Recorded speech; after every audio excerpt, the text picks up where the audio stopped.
റിജോ ആന്റണിയാണ് കേരളത്തെ നടുക്കിയ മോഷ്ടാവ് എന്നറിഞ്ഞതിന്റെ ഞെട്ടലിലാണ് ചാലക്കുടി നിവാസികൾ. കോടികളുടെ ആഡംബര ജീവിതം നയിച്ചിരുന്ന റിജോ എന്തിനു മോഷ്ടിച്ചു എന്നാണ് നാട്ടുകാർ പരസ്പരം ചോദിച്ചത്. റിജോയുടെ പ്രവൃത്തിയെ ആർക്കും അറിവുണ്ടായിരുന്നില്ല. അതുകൊണ്ട് തന്നെ കുടുംബവും കടുത്ത ഷോക്കിലാണ്. 2 മക്കളാണ് റിജോയ്ക്ക്. മൂത്ത മകനടക്കം ആകെ തകർന്ന അവസ്ഥയിലാണ്. ഇതിനിടെ മോഷ്ടിച്ച പണത്തിൽ നിന്നും 2.94 ലക്ഷം രൂപ റിജോ നൽകിയത് സഹപാഠിക്കായിരുന്നു.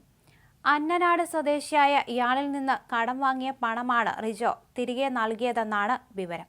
റിജോയെ മോഷണക്കേസിൽ പോലീസ് പിടിച്ചത് കണ്ട് ഞെട്ടിയ സഹപാഠി പണവുമായി പോലീസ് സ്റ്റേഷനിലേക്ക് പാഞ്ഞെത്തി. ഇയാൾ സ്റ്റേഷനിലെത്തി പോലീസിന് പണം തിരികെ നൽകി. മോഷണം മുതലാണ് റിജോ തനിക്ക് തന്നതെന്ന് സഹപാഠിക്ക് അറിയില്ലായിരുന്നു എന്ന് പറഞ്ഞു. കടം വാങ്ങിയ പണം തിരികെ നൽകിയെന്ന് മാത്രമാണ് കരുതിയതെന്ന് സഹപാഠി പറഞ്ഞു.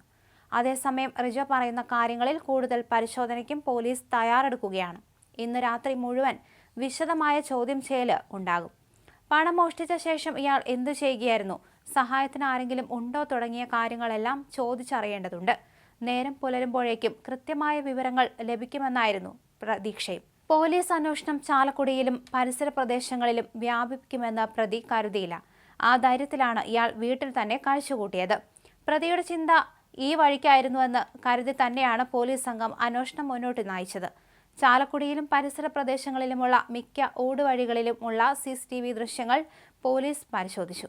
മാത്രമല്ല, മോഷണത്തിനായി ഇയാൾ ബാങ്കിലേക്ക് എത്തിയ വഴികളിലുള്ള CCTV ദൃശ്യങ്ങളും പരിശോധിച്ചു. ഇയാൾ സഞ്ചരിച്ച വഴികളിലുള്ള CCTV ദൃശ്യങ്ങൾ പരിശോധിച്ച പോലീസിന് ചിലയിടങ്ങളിൽ ഇയാളെ കാണാതാകുന്നതായി മനസ്സിലായി. ഇയാൾ സഞ്ചരിച്ചിരുന്ന റൂട്ടിൽ ചില CCTV ദൃശ്യങ്ങളിൽ ഇയാൾ ഉണ്ടാകും, എന്നാൽ ചിലയിടങ്ങളിൽ ഉണ്ടാകില്ല.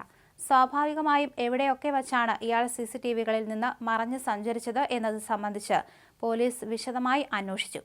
പോലീസിനെ കബളിപ്പിക്കാനായി പ്രതി നടത്തിയ ശ്രമങ്ങൾ ആദ്യഘട്ടത്തിൽ ചെറുതായെങ്കിലും അന്വേഷണ ഉദ്യോഗസ്ഥരെ വട്ടം ചുറ്റിച്ചിരുന്നു. ദേശീയപാതയിലേക്ക് കയറി സ്കൂട്ടറിൽ പോകുന്ന ഒരാൾക്ക് ക്യാമറകൾ വെട്ടിച്ചു പോകാൻ കഴിയില്ല എന്നായിരുന്നു പോലീസിന്റെ വിശ്വാസം. കൊരട്ടി പള്ളിയുടെ ഭാഗം വരെയുള്ള ക്യാമറകളിൽ ഇയാളുടെ ദൃശ്യങ്ങൾ പതിഞ്ഞിട്ടുണ്ട്.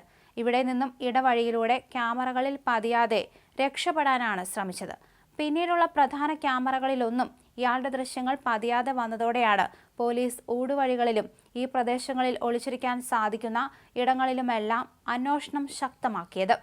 ഇത് നേരത്തെയുള്ള പോലീസിന്റെ കണക്കുകൂട്ടൽ ശരിവയ്ക്കുന്നതായിരുന്നു. അതുകൊണ്ട് തന്നെ പ്രതി ചാലക്കുടിയും പരിസര പ്രദേശങ്ങളും വിട്ട് പോയിട്ടില്ല എന്ന ഉത്തമ ബോധ്യത്തോടെയാണ് പോലീസ് അന്വേഷണം വ്യാപിപ്പിച്ചത്.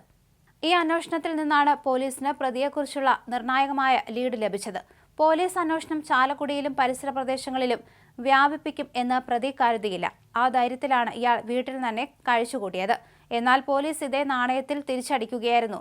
പ്രതിയുടെ ചിന്ത ഈ വഴിക്കായിരിക്കും എന്ന് കരുതി തന്നെയാണ് പോലീസ് സംഘം അന്വേഷണം മുന്നോട്ട് നയിച്ചത്.